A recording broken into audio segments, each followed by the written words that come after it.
Hello, you wonderful people, and welcome to another episode of Not Too Comic Book. This being a show where I talk about TV shows that are adaptations of comic books.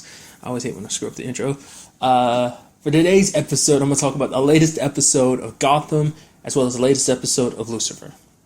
Starting off with Gotham, we had some interesting things. Obviously, we knew at the end of last episode that Lee was coming back.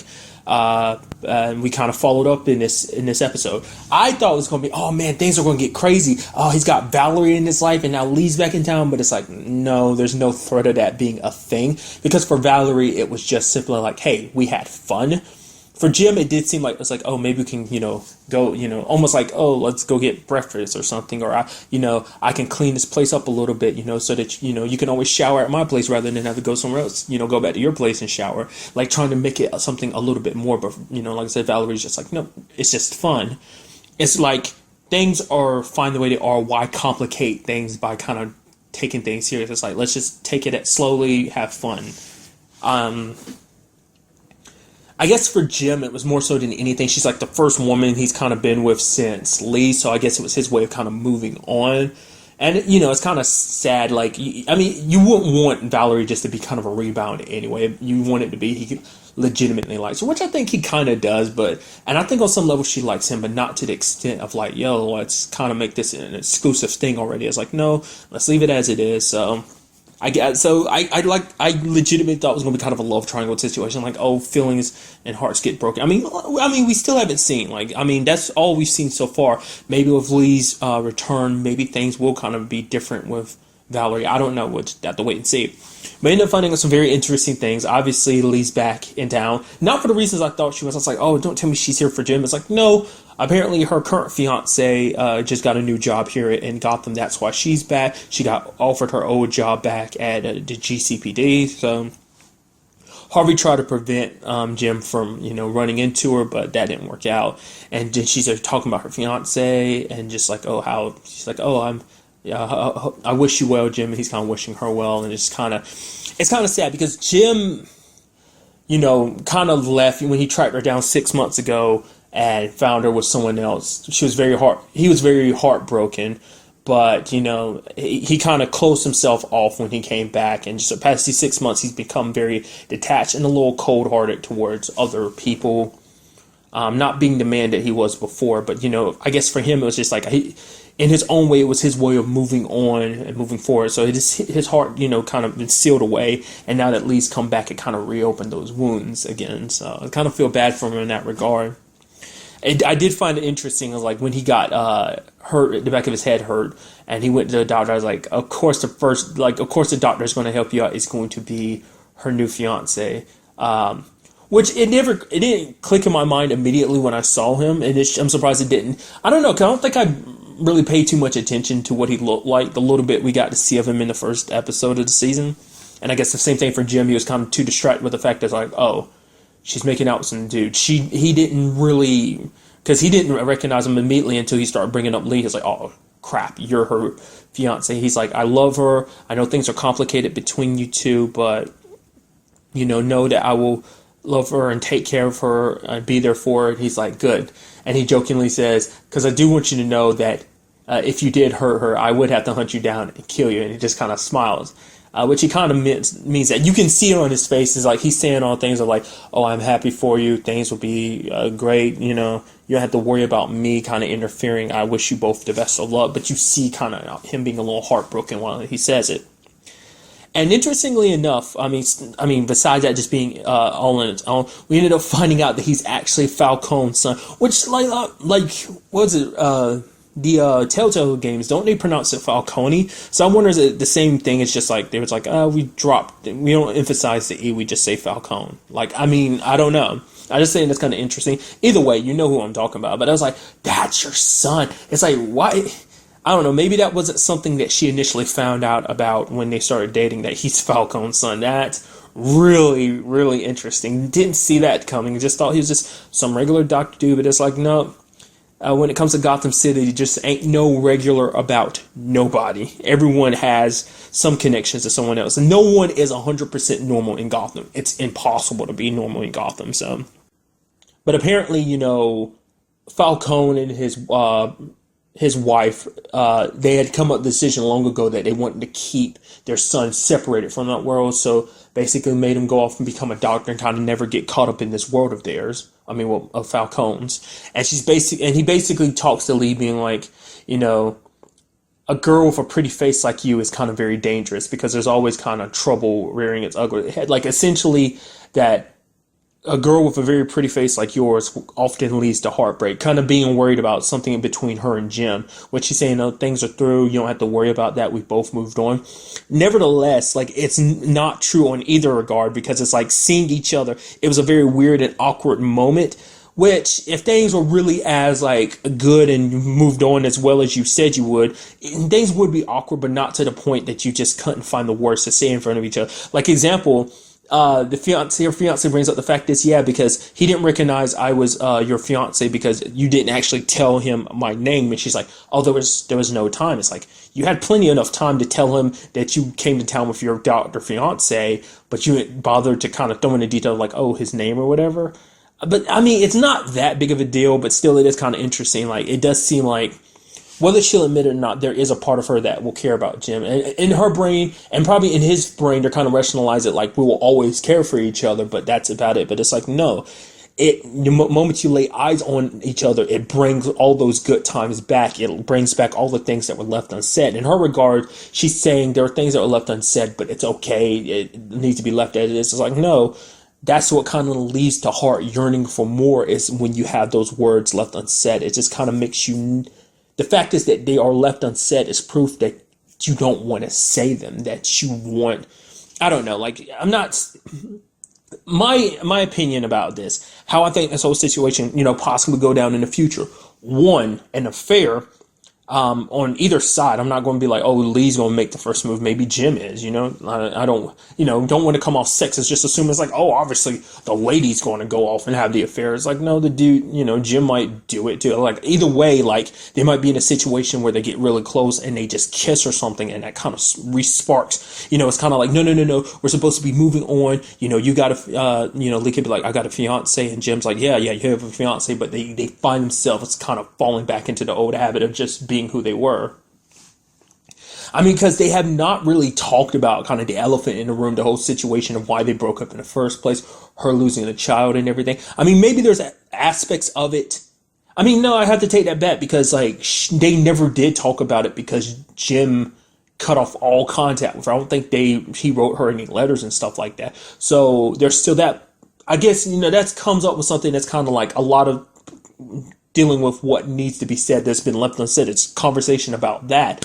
But another thing I was thinking about is the Mad Hatter, who we got introduced to in this episode. His real name's Jervis Tetch, who, for one, I know next to nothing about. The only reason why I'm even slightly familiar with him is because of the Batman Arkham Asylum game, because I'm pretty sure, like, I vaguely remember, like, one of the character profiles is his, because he's kind of obsessed with Alice in Wonderland.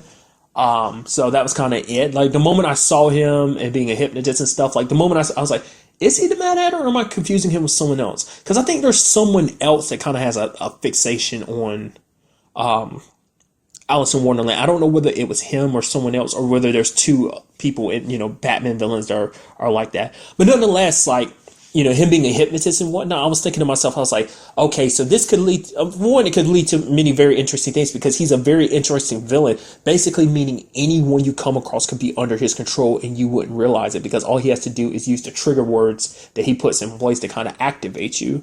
He ended up having that, making that guy, open his house up to him, had the guy kill his wife and then dispose of the body and then kill himself.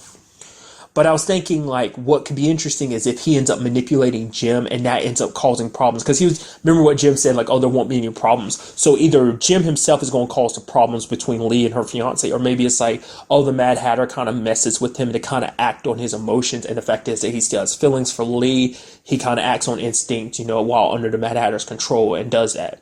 And because we got proof of the fact is that even when you're under control, like, who you are on the inside doesn't change. Even though you are a little bit different because your mind is being controlled, you're still you, because he tried to do it with Barbara. He's like, made Barbara fall in love with him, and it worked. And then he was like, oh, but what if I don't feel the same way about you? But then that jealousy, that side of Barbara, as Tabitha put it best, she doesn't like rejection. That part of her snapped. She broke a glass and was about to like stab him in the neck with it. You know, it's just because that's kind of a personality trait of hers that, like, even under hypnotism couldn't go away. So what if something like that happens with Jim? But once again, more prevalently, like, he could be a great villain because of the fact that you never know who's under his control. So that's very fascinating.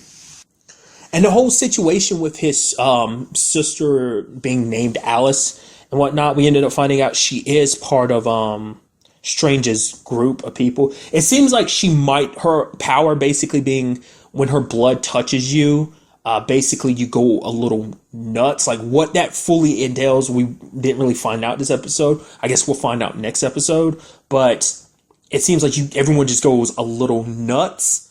Even to the point, like, she was worried, like, because at her job she got some blood somewhere, so she ended up burning her job. She ended up burning it up, the entire place up, just because she was so freaked out about someone touching her blood. And it seems like it works in the same way. It doesn't have to just come directly from her. If her blood is in someone else's system and that person bleeds on you, I mean, maybe she's just paranoid about it. I mean, because the situation hasn't come up to prove it that it does, but maybe, you know, once her blood has been introduced into someone else's blood, it makes their blood poisonous too. So first of all, it just seems like it just makes the person kind of go nuts. So, but it makes you wonder, is this something that she had before she went to Strange? Because that's what her, because the Mad Hatter is basically saying he's her brother, but he's saying that's a condition she had before she went to Strange. She went to Strange to kind of help her deal with it, but, you know, he just had her this entire time and it was experimenting on her. So basically she got out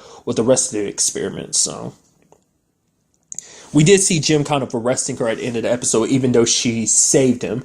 Personally, I was actually surprised that she showed up to save him, because I was actually surprised that he was ready to kill Jim. I thought he was going to take Jim underneath his wing and basically manipulate him there. And I was like, oh, it's about to happen here. You know, the whole thing I was talking about, making him, you know, the whole thing I was talking about with possibly a hypnotized Jim in the whole Lee situation. So I was thinking, I was like, oh man, that's about to happen. He's about to manipulate Jim because Jim's up here asking so many questions. But it's like, no, rather than having to worry about that, he was ready just to kill Jim. So that was kind of interesting. But I was thinking Barbara was going to show up to kind of help him. But it was like, nope, that was completely, he was saved by Alice. But he arrested her. So that's why I'm saying maybe next episode we'll get more answers to that question.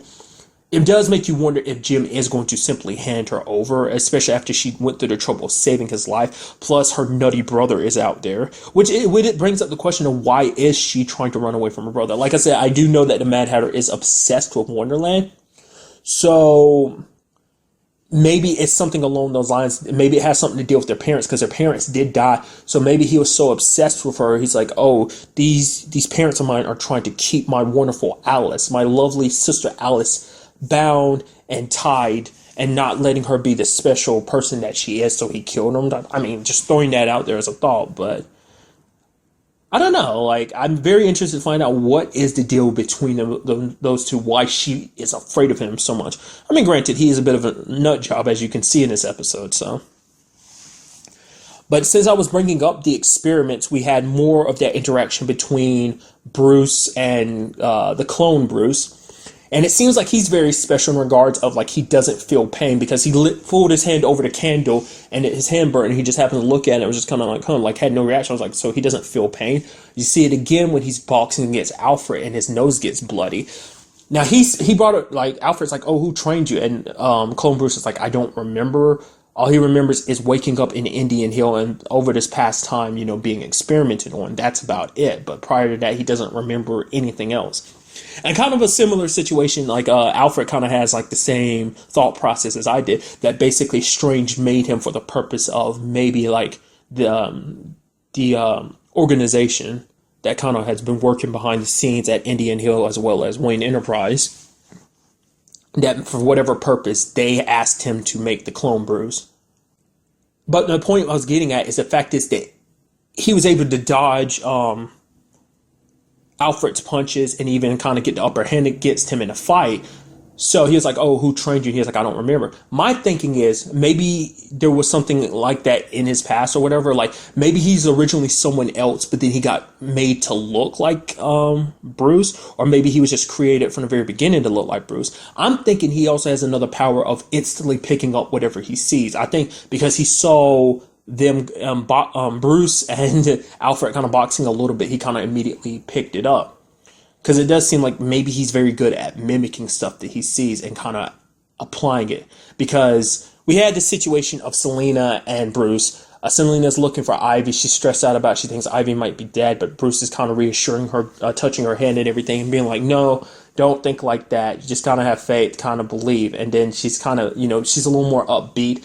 And then Bruce is like, she asks Bruce for help. I mean, he's like, I can't right now.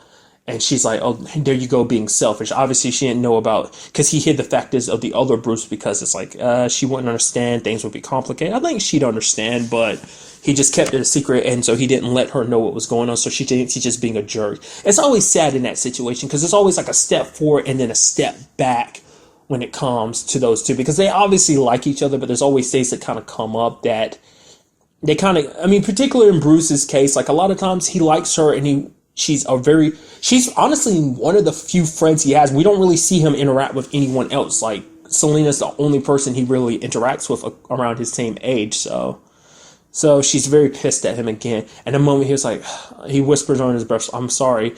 And then the clone starts trying to mimic his voice and try to be like Bruce. He even cuts his hair, which to me, that's so cool that that's happening now. Like I already threw out there, it's like, oh yeah, the impersonation thing's going to happen.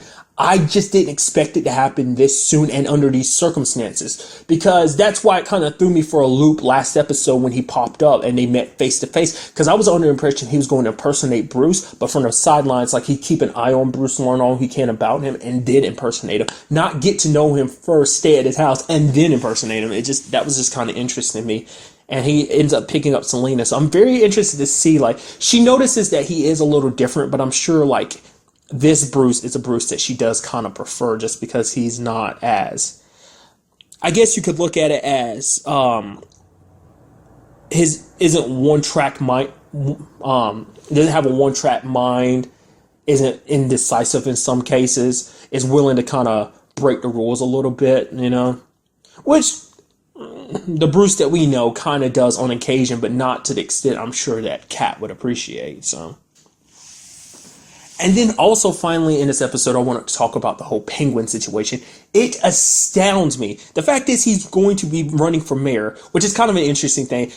I think it's kind of interesting because it kind of ties in, like, since it is also a DC show, obviously, it kind of reminds me of Arrow. The fact is last season we had Oliver running for mayor. That was kind of interesting. I mean, spoilers for Arrow, him winning it at the end and becoming mayor. That was because people are like, oh, that'd be kind of an interesting thing to see him as mayor. It'd be very interesting to see Penguin as mayor, especially because he's got the whole, like, not the entire town, but he's got enough of a following in the town that he's got people wrapped around his fingers. And it's kind of interesting, like, I still find that astounding that people are listening to him. He's a killer. He's done a lot of shady stuff.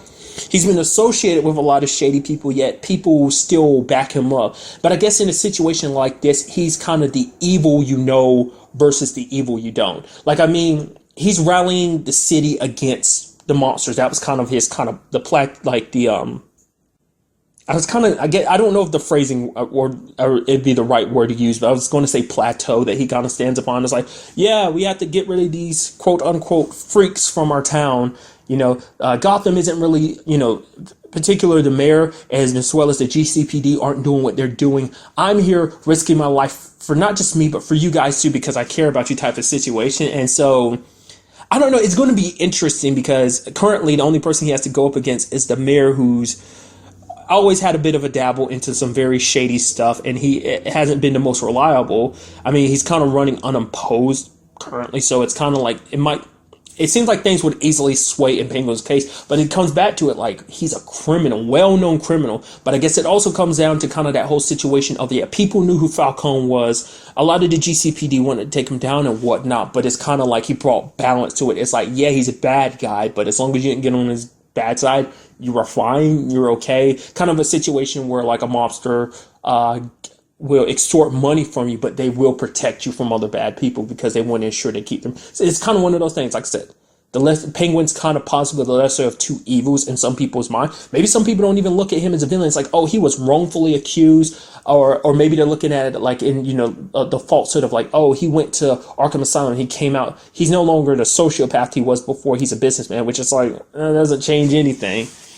I mean, I'm a strong believer in people can change, but it's like, I mean, especially in this universe, it's kind of like villains don't change. It's kind of like a running thing. So it's just, I find it fascinating. Like one of my favorite scenes is that whole thing with the mayor at a restaurant. Like Penguin's about to stand up, and then he points out all these different guys that come out with guns pointing at him, and he's like, "I always like that about you. You're always one step ahead." But he's like, instead of three like him, and then everyone else that was in the restaurant got up too. Because what I found most fascinating about, because if you look at some of the background faces, like some of the people are like, "Oh, terrified," and then the moment Penguin like tells them to kind of move, and then they all get up and just kind of see his faces. Like everyone else in the restaurant, he had maybe like 5 or 6 guys. Penguin had about a dozen, so that was kind of interesting. Like, it would be very interesting to see how things turn out for him. Will he kind of win? And I think there's a strong likelihood that he will win. It does make you wonder, will there be anyone to kind of step up to stop him? Will it be a situation where you have Jim? I always feel weird calling him James, because you hear him kind of being referred to as James, and it's like, I just want Jim because I'm so used to him as Jim Gordon. It never crossed my mind to ever refer to him as like, oh, James Gordon, because I never crossed my mind. I thought his name was pure Jim because way back when I didn't know Jim was short for James. So back when being like back in the 90s when I first started watching Batman cartoons and stuff like that. But maybe him running for mayor just so that Penguin doesn't win. And it could be kind of that situation because he kind of, I forgot what the circumstances were, but basically he became commissioner for a tiny bit of time, just kind of like during that whole Loeb situation. So he kind of took over as commissioner for a little while. So maybe it'd be a similar situation of like, oh, stepping up, becoming mayor for a little while, possibly. I don't know. We have to see. I mean, in the situation where he is right now, I don't see that being a very strong likelihood. And also, a side note, we can't forget the fact is we do have Nigma getting out of Arkham Asylum. So it's going to be interesting seeing the dynamic duo of Nigma and Penguin coming together again. I guess because I guess Nigma's going to be kind of his campaign manager. He is kind of probably the smartest person that Penguin knows, which it makes sense that he would turn to him as an ally, is because for one, that's his friend. It's kind of like a bromance, because the fact is that he was willing to get Nigma out like that. It's like, oh, good to see you, old friend. So I don't know, very interesting developments. Cannot wait to see where we go next episode. And now moving on to this week's episode of Lucifer. A very interesting episode. Like in the previous episode, we got a look at, Lucifer kind of stressing out. It's like, mom's out. I don't know what this all means, what I'm going to do. In this episode, he has her right in front of her, which is very interesting to see her being the way she is, because this is apparently her first time having a physical form. I kind of brought that question up before. I'm not really sure how that whole thing works, because the other bodies that she kind of popped in for a little bit at the beginning were, different people getting killed. And then you had this situation where she got in this body and then she pulled the screwdriver out of her neck and she was able to heal. So I'm guessing Lucifer kind of put it best. It's kind of like she can heal one time. So I'm guessing like the moment she enters a body, she can recover one wound, because everyone else, the moment she entered their body, especially that guy that died first, like the bullet wound closed up in his head and he got up, and then the other guy's like, I thought I just killed you, and then killed him again. So she can recover from any wound but one time when she first enters a body. So that's kind of interesting. And it's very interesting what body she chose too. She is in the body of a married woman named Charlotte. Is it Charlotte? Nope, I was wrong. It's Sharon. Okay. Sharon, who is a wife and mother. I mean, granted, she was having an affair with one of her people at her firm, so that was kind of interesting. But you have Lucifer being very reluctant to believe her story. The fact is that she's here because she wants to mend relationships with her son. Trying to explain things. She's like, you never gave me an opportunity to kind of explain why I did what I did. Like, I wasn't there. Why didn't it stick up for you when your father kicked you out and banished you to hell. She's basically saying, like, you wouldn't believe me, because Lucifer he's very suspicious of everyone's intentions and nature, specifically when it comes to his family, mom and dad specifically. So I want to give that to the fact is it's very interesting to see her kind of being like, what is this whole thing about humans? It's just like these sacks of flesh. It's just kind of, they're weird, they're weak and pathetic type of thing. So this is her first time being in a human body. Mazikeen brings it up first. It's like, oh, this is the first time she's been in she's ever had a physical form. But it's so interesting when you get to see everything being a new experience for her. It's almost like we get to see what happened to Lucifer, because I'm sure, like, it makes you wonder, like, is this exactly how Lucifer was, or did he always know how things work? I'm very curious, because it seems like she kind of turned a blind eye to humanity, whether that's because it's a similar situation like Lucifer kind of brought up last episode, that mom got a little disheartened because dad, all he did was focus on humanity, he didn't really give her the time of day. Because Lucifer brought up the fact is that you did all those things, you did floods, you did plagues, you've hurt a lot of people in your time, so it's not much of a stretch to think that you're just kind of here on a, being a bit of a hellraiser and hurting people just because you've done a lot in the past. But she was talking about the fact is it wasn't to attack humanity, it was more so because she was pissed at his dad at the time. So, like I said, it seems like she doesn't hate humanity, but it does seem like she might not be a big fan of them. I don't know whether that's just because she just naturally doesn't care about them because she's indifferent, or is it because of the whole, like, God giving too much attention to them type of situation. It's like, you have me and your children, yet you're more focused on these other things you consider your children. So, and also what was also interesting when she found out about Lucifer's wings, she was like, when did you do, because she hopped there, she's like, okay, you fly us out of here, I don't have my wings. She's like, what happened? Like, I cut them off. She's like, okay, it's one thing coming to Earth and everything, but to cut off your wings, don't you think that's a little extreme? That was kind of fascinating, because it makes you wonder, like, I can't remember, did, like, Amenadal didn't initially bring that up when he found out about Lucifer's wings being missing, not to my recollection, that it was like, that he was just like, oh, what happened to your wings? It's just kind of like a thing that just kind of was let go. So that's what I'm trying to understand, was it something that happened, while he was in hell, and his mom just didn't know because he never visited her, they never met face to face? Most of the time, any type of thing going on in hell basically was dealt between her and Mazikeen. So was it that type of situation, or was it when he came to Earth? Because I'm thinking, like, maybe he cut them off. Either way could work, because you could be like, he cut them off before he got to Earth, but because of what they mean to him, or at least what they meant to him at the time, he ended up bringing them with him. Or maybe the real reason why he had him with him was because when he got to Earth, he cut them off as kind of his way of rebelling. Because they were their way of leaving this plane, like of going back to hell, because that's why Mazikeen held on to the feather like she did when she, even though Lucifer burned his wings, she kept on to that feather because it might have been their one way to go back home, and without it, they can't go home now.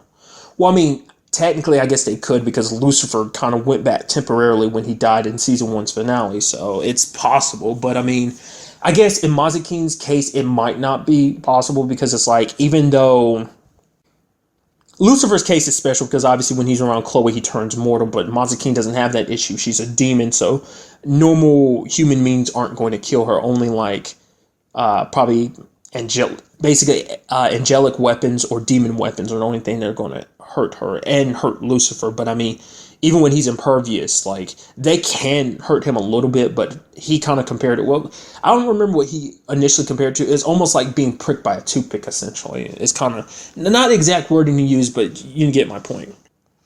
But so once again, you had that situation of Lucifer kind of jumping to conclusions, because, he covered up the whole thing, got his mom out of there, and he gets Chloe to kind of investigate the scene, just trying to figure everything out, trying to see whether his mom is on the up and up or not. Which I love that whole scene of him just kind of constantly pointing it out. It's like, oh, obviously the person behind this murder is an evil she-devil that should go to hell. And then and he's pointing all this stuff out. It's like, and like Amy Garcia's character is kind of like, oh, it looks like it could be buying ice. This one could be buying ice, but he's like, could it possibly also be a screwdriver? Blah blah blah. These dimensions of the weapon, and she's like, oh yeah, pretty good. And then he's like, oh, do you think it'd help if we found the phone? And then Chloe's like, yeah, that would help. And he's like, oh wow, look what I found by complete accident, her phone. And then Amy Garcia's character goes over, nice going, Lucy. I really love the fact is that he wasn't just hurrying along with the investigation. I'm surprised that everyone was just so like okay with that. But I guess that, it's just kind of like, well, Lucifer's got his weird way about doing things, so it wasn't that much of a stretch for them, I guess. I mean, in Chloe's case, especially after all this time she's worked with him.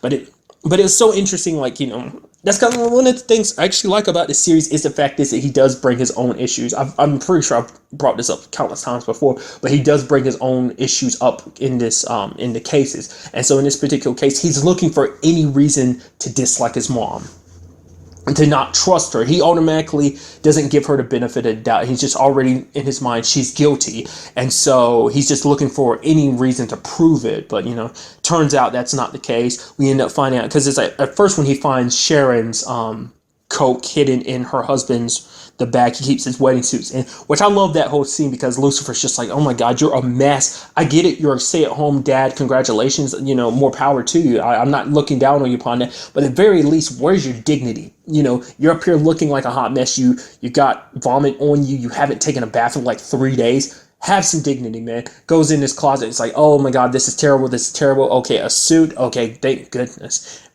But, it turns out that Sharon was actually working with a informant to basically bring down a cartel.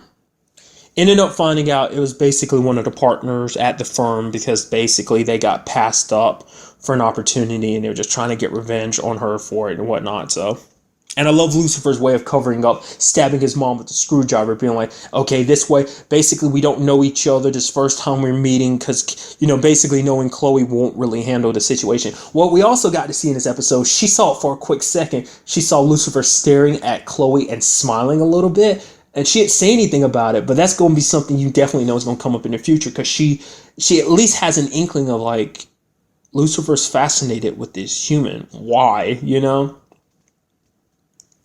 Like I said, because she doesn't really have that much of a high opinion of humanity. Like I said, just really it's indifference. She thinks they're weird, pathetic things, and that's just it. I mean, to me, I think that's all she looks at humans as are things. So it's going to be interesting in the future, like to see if like Chloe catches like Sharon around and is like, oh, why are you here together? And then maybe one point he will tell her the truth of like, okay, Sharon, yeah, she's actually my mom. Which is interesting because I can't remember the actress's name. Is it like Trisha Helfler?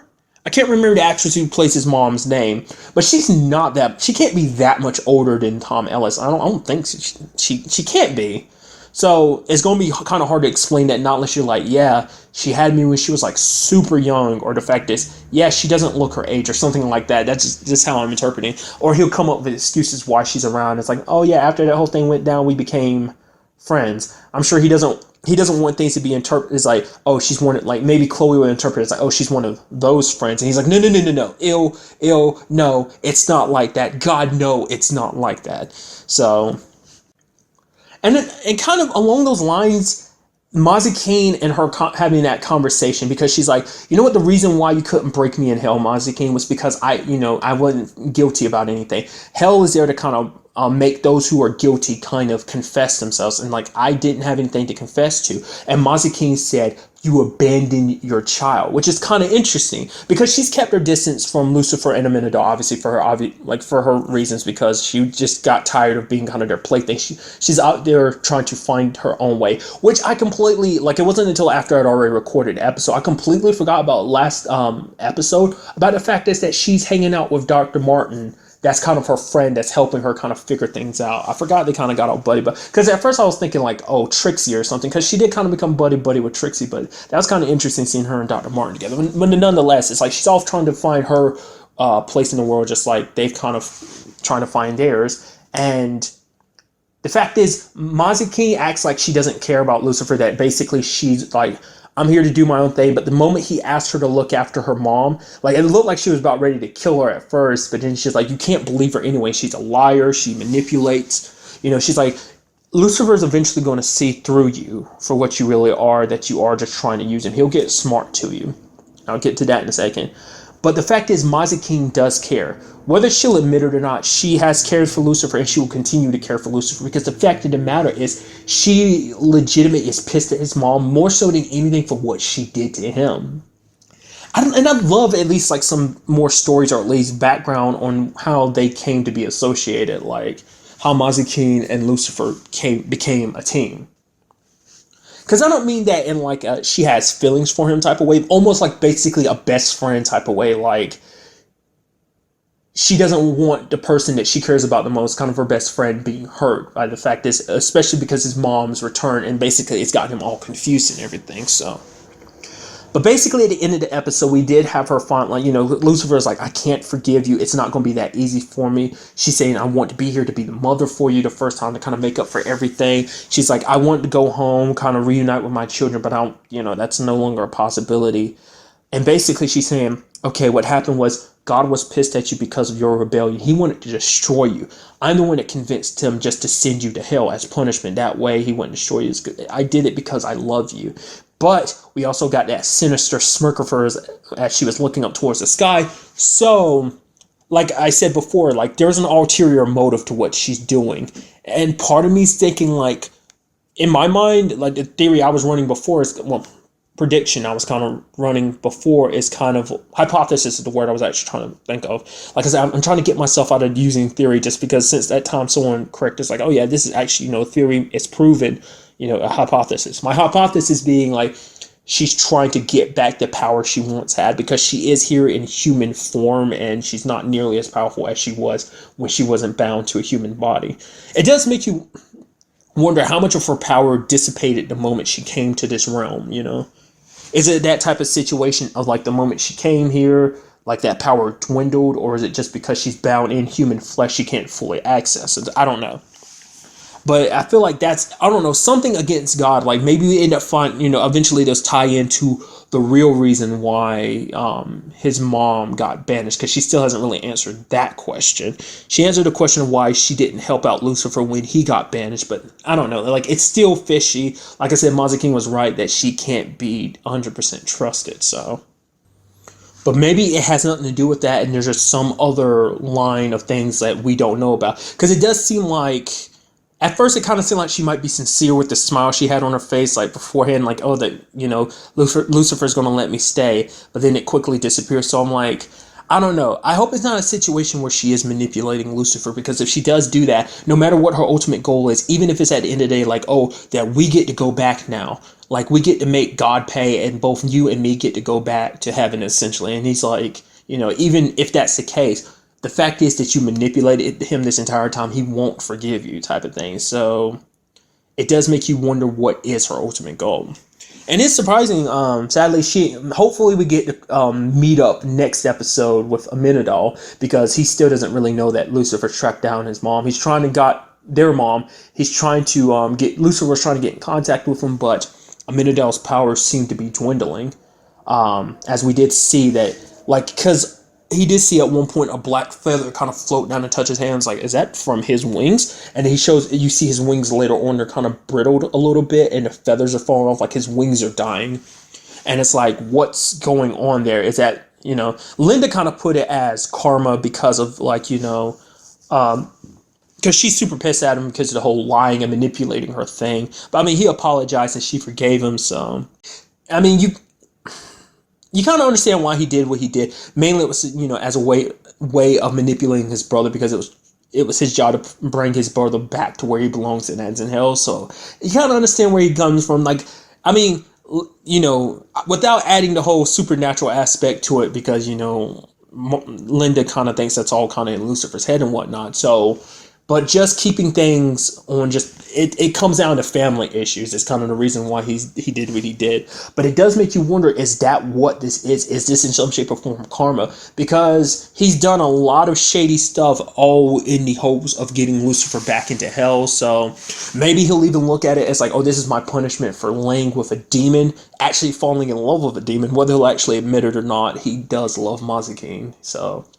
if not love, there's strong affection there. At the very least, we can use the word strong affection. So, but I'm very interested to see what happens when Mazikeen does, when Amenadal actually does meet up with their mom again, and just what kind of interactions that they're going to have. The fact is, we keep getting references to his other brothers, and I'm wondering, will we get to see that this season? And that'd be kind of interesting, seeing, because Lucifer isn't back in hell, and Amenadal hasn't come back to heaven, so I'm sure eventually they will send someone to be like, yo, what the hell is going on here? Amenadal, our brother, sending another brother being like, yo, Amenadal, our brother is still here on Earth. What's going on? Wait, you're losing your powers, and maybe that kind of gets explained. I don't know. I'm just throwing it out there. It's just, I'm very interested to see where everything goes. Side note, just kind of a little extra thing to tack on at the end of this episode. That whole thing with Trixie was very adorable. I did like what Chloe was talking about. The fact is, she's trying to manipulate us, destroying all of her toys just so that she could get the new doll that she wanted. I even love the fact is that Lucifer bought it for her because he didn't really understand it. Just because a parent does something you don't like doesn't mean they don't love you, that they don't have their own reasons for doing what they're doing. It's like in Chloe's case, is kind of teaching her daughter the lesson of like, you can't always get what you want. Like, even if you have a fit, get destructive, like you don't get things you want that way. So just kind of like, to me, that was kind of a cute little thing. So, but that's really all I wanted to talk about in this episode. Till the next time we meet, be happy, be safe, live life to the fullest and enjoy it. Good day and goodbye.